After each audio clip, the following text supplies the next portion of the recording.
어떻게 나올 걸로 예상하세요? 저는 인용된다고 보죠. 이게 아니, 희망이 아니라 진짜로 그렇게 보신다는 거예요? 이렇게 보시면 될 것 같아요. 가처분 신문하러 갔을 때 국민의힘을 대리하는 변호사 측에서 이렇게 얘기했어요. 어차피 절차적 문제가 있다 해도 전국이 다시 하고 이렇게 하면 똑같은 결과가 나올 거다. 그러니까 이 가처분은 실익이 없다. 예를 들어 어차피 절차를 그럼 우린 다시 치유할 것이다 그 얘기를 했다는 거죠? 그게 이미 이제 그 주호영 대표나 아니면 김기현 대표가 예. 계속 하는 말이거든요. 예, 하자 치유. 예. 예. 절차상으로 보더라도 뭐 최고위원이 사퇴했는데 관여했다니 네, 하지만 네, 네.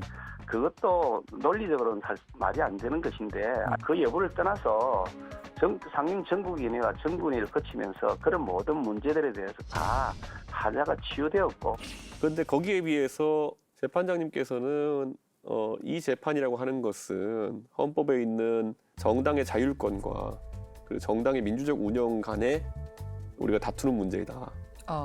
그 말은 내용을 보겠다는 얘기거든요. 그래서 이제 그걸 보고 중간에 있는 과정이나 이런 걸 보면은 과연 상임전국위원회라고 하는 곳은 이제 그 당연직 위원들이거든요.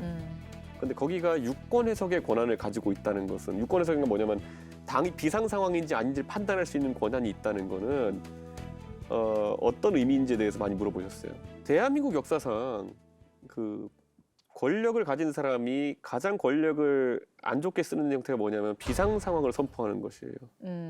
비상이라고 하면 평상시에 제도와 규칙이 다 무효화되고 권력이 한쪽으로 집중되는 그런 상황을 이야기하거든요. 뭐 일종의 계엄령 같은 거죠. 그렇죠. 그래서 이런 거 비상 상황을 마음대로 만들어내는 사람들에게는 굉장히 안 좋은 의도가 있고 나중에는 굉장히 안 좋은 결과를 야기하게 된다는 것을 저는 제 의견을 밝혔거든요. 그런 부분들에 대해 충분히 소명을 하셨고 재판장이 알아들었을 것이다. 따라서 인용이 될 거다 그 말씀이신데 만약 기각되면 기각된 본안 소송에 다퉈야 되는 거죠.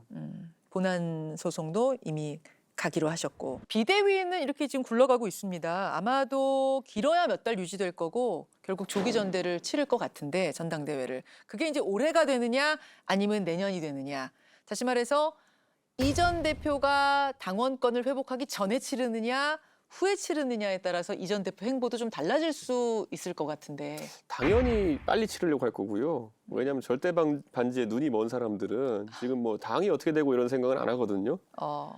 그런데 제가 단언코 말씀드리면요. 조기 전당대회로 갔을 때는 윤석열 정부는 수렁에 빠집니다. 뭐 늦게 한다고 별로 달라질 것 같진 않은데요. 조기에 하면 조기의 위기가 옵니다. 왜 그렇게 보시는 거죠? 빨리 수습하자고 조기 전대 치르는 건데? 보수 정당의 전당대회라는 건요. 예. 누가 극우 잘하나 경쟁이에요. 아 누가 극우를 잘하느냐? 네. 극우를 잘하느냐? 그 전당대회 시즌만 되면 사람들이 좀 이상하게 바뀌는 사람들이 있어요. 가가지고 갑자기 막 강성 귀족 노조 같은 소리 하고 그다음에 무슨 뭐 다 때려잡자 소리 하는 사람들이 있거든요. 벌써 있습니다 몇 명. 갑자기 뭐 민노총 때리고 무슨 어디 여기 때리고 하는 분들이 있거든요. 그게 경쟁이 시작될 겁니다. 대구 경북 통합 신공항을 성공적으로 추진하겠습니다. 이런 거 하고 뭐 부산 가가지고 부산 엑스포 유치를 성공적으로 하겠습니다. 뭐 이런 거 하고 상투적인 거 하다가 거기다 좀 센 메시지 좀 섞어주고 뭐 이재명을 꼭 구속시키겠습니다 이런 거 하고 하다 보면 이제 무관심 전당대회 되고 딱 젊은 사람이 봤을 때는 이야 오른쪽으로 세게 가네 이렇게 하면서 이제 안 그래도 상황 안 좋은데 더 안 좋게 되는 그거 막을 수 없거든요. 그래서 당이 더 조기에 위험해지는 길이 될 거다. 그러면 만약 지금 그때로 돌아간다면 이 XX 저 XX 소리를 지금 귀로 듣는 그 상황으로 돌아간다면 어떤 선택을 하시겠습니까? 지금과 똑같은 선택할 것 같은데요. 제발 저 좀 괴롭히지 말고 그냥 가만히 놔두라고 하고 싶어요. 당선되고 나면 당선된 날 가가지고 딱 단도직입적으로 네. 지금까지 당신 당선시키려고 노력했으니까 그거 인정하고 대신 내가 하고 싶은 자기 정치. 이 자기 정치란 단어를 사람들이 굉장히 악의적으로 받아들이는 사람도 있는데 자기 정치는 내가 하고 싶은 정치 하겠다는 겁니다. 내가 꿈꾸는 정치. 네. 영혼 없는 사람들이 어디 핵관이나 하려고 그러고 윤핵관 머릿속에 정책이 뭐가 있습니까? 윤핵관 한 사람 붙들고 나서 예를 들어 제가 윤핵관 이름 또 열거하기 싫지만은 그분들 3선 4선씩 되는 분들 그분들이 대한민국을 바꾸게 했던 제안 기억나는 거 하나라도 있습니까 지금? 자기 정치 안 해서 그래요. 자기 정치 비전을 안 보여줘서 그래요. 이준석이 꿈꾸는 자기 정치란 그런 정치다. 그때로 돌아가도 똑같이 할 것이다. 그렇죠. 근데 지금 와서 생각해 보면은 그래서 제가 답이 없다고 말씀드리는 거예요. 예, 어차피 결말은 비슷했을 겁니다. 좀 두렵진 않습니까? 이준석 전 대표? 무슨 말이냐면 우리나라의 최고 권력자 대통령을 상대로 지금 일종의 뭐 대결이라고 해야 할까요? 비판적인 구도를 지금 형성하고 가고 있는데 4년 9개월 남았거든요. 그분의 임기는. 좀 두렵진 않습니까? 1년차 대통령과 각을 세우는 것은 위험하다라는 건 경험칙에 따른 그런 어떤 처신수를 사람들이 이야기하는 거고요. 바른 소리를 해야 된다라는 그런 것은 당위에 해당하는 겁니다. 뭔가 잘못되고 있다면 거기에 대해 가지고 지적을 해야 되는 거는 당연히 국민들한테서 어느 정도 지지를 받고 책임 있는 정치인이라고 본인을 분류한다면은 해야 되는 일인 겁니다.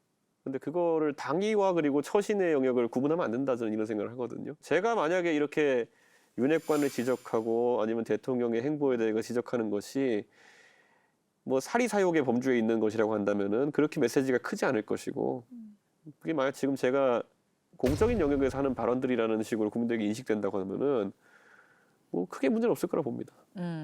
혹시 그러면은 대통령 측 누군가로부터 메시지는 전혀 없습니까? 그 기자회견 후로? 때가 되면 얘기할 거고요. 근데 지금 공개할 건 없습니다. 아, 지금 공개할 건 없는데 뭐가 있군요. 시기상으로 그 기자회견 이후에는 없고요. 그 전엔 좀 있었습니다. 대통령 측이라 제가 지금 질문한 거는 윤핵관이라고 하는 인사들 아니고 윤핵관은 저한테 직접 얘기 못 할 거고요. 그러니까요. 지금 네. 아니라고 하셨잖아요. 네. 중재자 뭐. 김건희 여사가 그러면은 혹시 뭔가 의사를 전달하고자 혹은 대화를 하고자 뭔가 중재를 하고자 접촉한 적은 있습니까? 저는 그렇게 온다 해도 제가 그렇게 대화를 하진 않을 거고요. 예. 그거는 아닙니다. 아니 근데 대통령 윤핵관이 아닌 대통령 측 인사라고 하면 저는 김건희 여사밖에 심평 아닙니다. 그러니까요. 그분 네. 아니고. 강신업 아닙니다. 그 김건희 여사밖에 안 떠오르는데요, 저는. 네, 그러니까 심평 아니고 강신업 아닙니다. 예. 뭐 아무리 제가 이야기해도 더 나올 것 같진 않지만 대통령 측 인사로부터 메시지는 있었다. 정치인 이준석에게 지금 이 순간은 어떤 순간입니까? 제가 2012년에 정치 처음 시작하면서 그때는 저도 이제 젊을 때 그저 성취감에만 만족했던 그런 시기였었기 때문에 박근혜 대통령이 저를 영입했고 1년 정도 제가 활동해가지고 대통령에 당선되고 나서 너무 기뻤어요. 그런데 그 다음에 2017년에 그분이 탄핵되시고 공교롭게 제 생일날 구속되시면서 굉장히 그때부터 혼란이 왔어요. 나에게 영광이었던 그런 어떤 경험이 멍해처럼 남는 것이 굉장히 아프다는 걸 그때 경험했거든요.